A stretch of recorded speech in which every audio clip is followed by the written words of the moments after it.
So I'd like to have Elon Musk please say a few words. Well, Thank you, Elon. Thank you, Mr. President. I actually just call myself a humble tech support here because this is actually,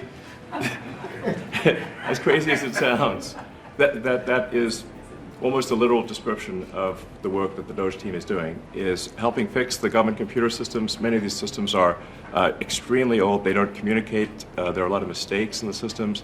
The software doesn't work. So we are actually tech support. It's ironic, but it's true. The overall goal here with the Doge team is to help address the enormous deficit. We simply cannot sustain as a country $2 trillion deficits. The interest rates, just the interest on the national debt, now exceeds the Defense Department spending. We spend a lot on the Defense Department, but we're spending like over $1 trillion on interest. If this continues, the country will become de facto bankrupt. It's not an optional thing, it is an essential thing. That's the reason I'm here. And taking a lot of flack, and getting a lot of death threats, by the way. I mean, I'd like to stack them up, you know.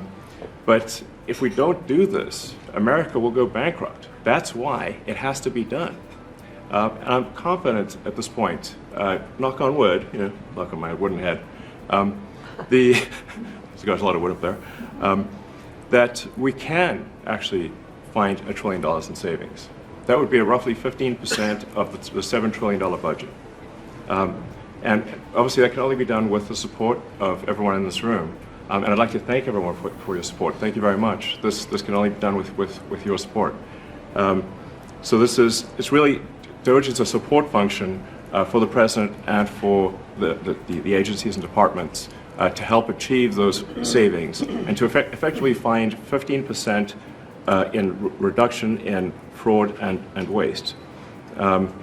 And we bring the receipts. So people say, like, well, is this real? Just go to doge.gov.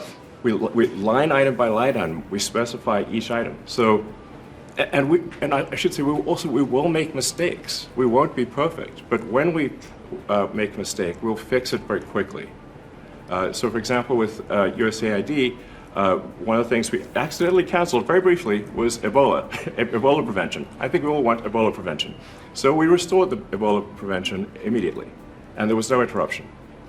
But we do need to move quickly if we're to achieve a $1 trillion deficit reduction in financial year 2026. It requires saving $4 billion per day, every day, from now through the end of September. But we can do it, and we will do it.